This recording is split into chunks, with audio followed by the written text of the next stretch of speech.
You're listening to Mike Adams and Chris Savory, the record collectors from the BBC. It's a great pleasure to have you, the record collectors, John. I think our listener may be curious about how the Walker Brothers started out. We know, of course, Make It Easy on yourself, and I remember a very early track called Love Her, which was one of my favourite tracks of the 60s. But how did it all start? I mean, where did you all meet? We know you're not brothers, but how did it begin? Well, I was playing in a club on Sunset Boulevard, and what happened was, without a great deal of problems, Scott was in another band at that time, and he called me up. It was about, he played the club as a guest artist, right, with his band, and he called me up and he said, I think you need a bass player, and I'm it. And I said, okay, well, if you're it, bring a drummer along with you. And so we all met down at my house, and we just sat down and had a play, and it worked. And we just sort of formed this band. We couldn't think of a name, so we called it the Walker Brothers Trio, because there was nothing else to call it. And we wound up playing in some very strange places. And then Where was, I mean, the location? Was this in California? Yeah, this was all in California. The main thing was to get a club on the Sunset Strip. And eventually a man named Bill Gazzari saw us, and he had a club called Gazzari's, which wasn't on the Sunset Strip, but it was in Restaurant Row, which is another very famous sort of street, which is off the Sunset Strip. It's kind of like off Broadway, if you know what I mean. Right. I know the street. So we played there, and all of a sudden, just things started happening. I mean, all of a sudden, like, we had major television shows. We had our own television series, which was to do with one very popular American DJ. We had that. And that was called, remember it? Would you believe Hollywood a Go-Go? Okay. That dates it somewhat, doesn't it? Yeah, it does date it. But I mean, it was, you know. It was the in thing at the time. Well, at that time, that's what it was. And Scott and I had planned to go to England just to have a holiday. Just before we left, an interesting thing is, just before we left, we did record Love Her, which was produced by Nick Vinay. And we did it at the RCA studios in Hollywood. And we had sort of the first part of the evening, which we did all the sort of rhythm tracks and all that stuff.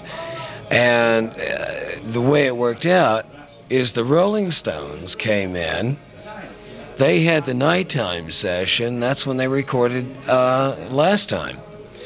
So they were finishing as we came back in to finish up doing Love Her. So it was all kind of strange, but that's how it went. And then we came to England. You met a producer out in America. Was that Jack Good? Yeah, Jack Good. He was the one. He was very famous here. Went off to America, and unknown, I think, when he arrived in America. But he was legendary in this country for things like Oh Boy. Yeah, well, he had Oh Boy. Oh Boy was actually shown in America. I didn't know. Yeah, we didn't know. I saw that, and I thought, my God, this is interesting. When Jack Good actually arrived, he came to Gazzari's and offered us. There was a new show coming up called Shindig. And he said, I'm going to run this like I ran Oh Boy and all this stuff. And I just turned around and I said, this is another Hollywood phony with an English accent. And I sort of went up to the club manager and said, get rid of this guy, he's begging me. Right, and that was that. And he came back and he said, that's Jack Good, right? Because he was a very Italian man. And he said, listen to him. And we ended up on his show. And from that show, we wound up in, like, Newsweek magazine, and just all kinds of nutty thing happens. We ended up with a recording contract. Following all that, the television shows started coming, and it just went on and on and on. Then when we came to England, we didn't realize that Philips and Mercury were very much connected. We didn't know that. Right.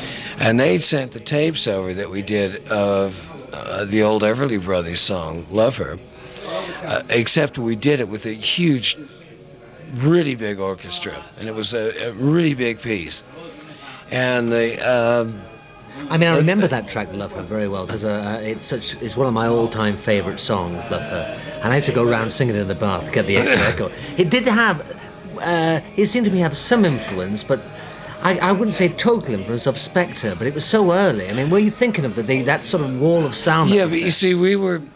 But with the harmony. Yeah, but all our early days of learning music and dealing with music, like we worked with Jack Nitzsche, we worked with Phil Spector, I mean, as musicians, or like, you know, can you put a part on this, can you do this, can you do that? I mean, you actually worked with Phil Spector on other people's recordings then? Oh, yeah. Can you name anybody? Darlene Love, which was the Crystals. We didn't do anything, Bobby Sox and the Blue Jeans. These were all sort of Phil Spector didn't actually have artists as in artistes, individuals. They were sound. He had a group of people that made a lot of music. And if he needed something, you know, and if either like Scott could supply it or if I could supply it, well, you know, Phil was a friend, so we did it. Same thing with Jack Nitzsche. Because the greatest girl backing group ever of all time was the Blossoms. Now, one of them was Jack Nitzsche's wife, okay? And there was Darlene Love and Fanita, right? And Darlene Love was the lead singer of the Crystals. God, I just can't remember. And there was Ronnie, wasn't there? Remember Ronnie? Well, she became Ronnie Spector, didn't she? Yeah, but Ronnie was... she was a solo artist in her own right. But the backing group was made up of the Blossoms, you see. A little bit of a con job, but the music was good. You know, I mean, it was like the Crystals, all that kind of stuff. I mean, it was good. You came over to the United Kingdom, really on a holidays, you were saying, with Scott Engel. And what actually happened when Actually, that's a very funny story, because what happened... We were on the plane coming this way, and there was a letter in the post because Mercury had written to Philips and said, two of our artists will be around. Would you look after them? And they wrote back and said, there is no market for the Walker Brothers in this country, which is kind of funny if you think about it. Well, that letter was on a plane going the other way, and our plane, we sort of crossed planes anyway. And it was very odd. And there was a man who's retired now. His name is Paddy Fleming. Now, he was the head of the promotion department at Philips. When he heard Love Her, he turned around and said to Philips, "We have got gold dust in our hand here if we don't mess it up." And we wanted to spend at least 3 or 4 months here.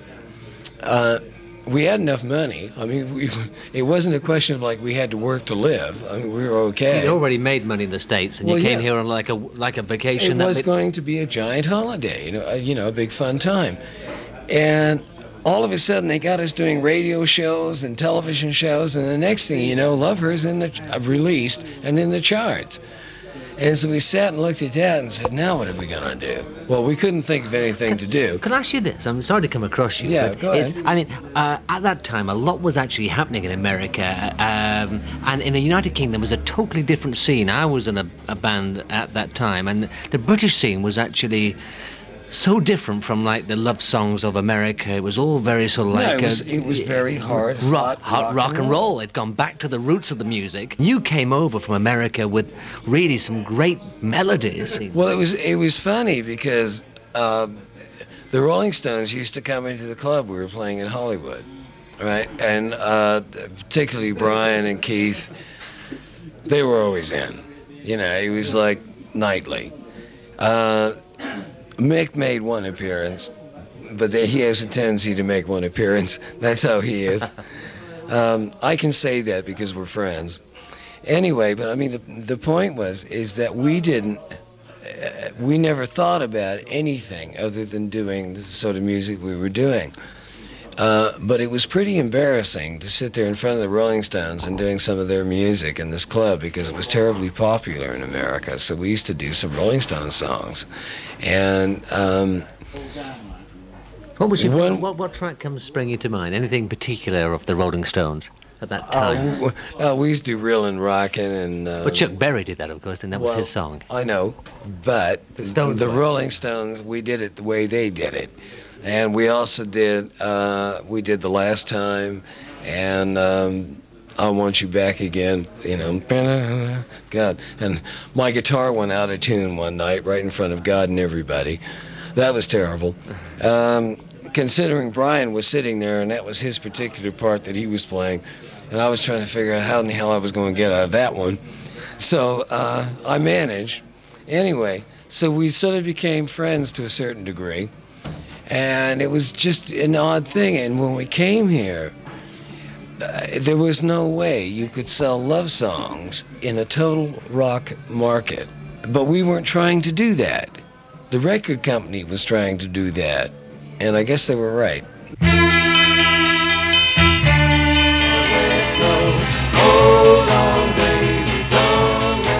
Let's move along a little bit, because your records now are very collectible indeed. Classic tracks like, My Ship Is Coming In and Make It Easy on Yourself. No Regrets is the one I was trying to think of. Actually, what happened was, when we did No Regrets,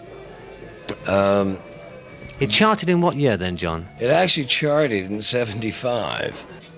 Vera Lynn had a particularly big New Year's Eve show, and we were on it, and we sang No Regrets. And we were having a lot of difficulty because there was a lot of, shall we say, dispute between ourselves and various people. Anyway, Be very careful there, folks. I'm not getting into this. No way. All right. But the point was, she knew we were available, and we managed to be on that show. And being the gracious lady she is, she said, okay, well, I love the record, so I'd like you to do it. So we said, okay, so we did that. And we did another song off that same LP called Lover's Lullaby, and we did that. And the most amazing thing is the record went from nowhere to 50, and from nowhere to 20. And all of a sudden, there was a giant hit on your hands, and that was really exciting, because all of a sudden we'd picked up not the people that were Walker Brother fans, we'd picked up a whole group of new fans. So that was really, it was quite a thrill, all that. Of all the songs that you've recorded, is there any particular favourite? Because I'd like to give it a spin tonight. I know it's a hard question, that, but anything that comes to mind or means something to you. Well, actually, in all honesty, there's one song that Scott wrote. It's called Archangel, if you can find that one. A bit of work for me, but I think I'll go down to the library and see if I can dig it out. If I can't find Archangel, and I'll have a good route, is there a second choice? God, that's difficult. Because most of them I liked so much. I think you've sung them so many times, do you ever get bored of any of them, or not? Well, no, because every time I do them again, I find something else in them I didn't find in the first place. There's always. Well, you're rather something lucky with your more. songs because they're so tuneful, aren't they? I mean, some songs aren't tuneful, but most of yours are pretty melodic. It's things. Okay, I like some of the things that we did that were probably a bit more artistically difficult to do. It's things like "Stand By Me," which is like a classic song. I think we did that very well. Well, we'll see if we can put that one in as well. Well, John Walker, thank you for being our guest tonight. Is there any hopes that you may get together again with Scott and we might see you, the Walker Brothers again? I'm sure our listeners, that's the question. I think that's the one if I don't ask that question, there'll be a lot of trouble. Is there any hope at all? It's nice to see you treading the boards here in the UK again, and you'll make a most welcome return, and we're pleased about it. Any chance we see the Walker Brothers again, united? Well, the only way I can put that is, usually Scott and I get together about every 10 years, and the last time we stopped was 76, and this is 86. So, we'll just see what blows in the wind, If we find something that we feel we can do something very well with, I would imagine we would do it. But I can't make a promise. Thank you very much, John Walker, our very special guest from the Walker Brothers, and here is one of their classic tracks.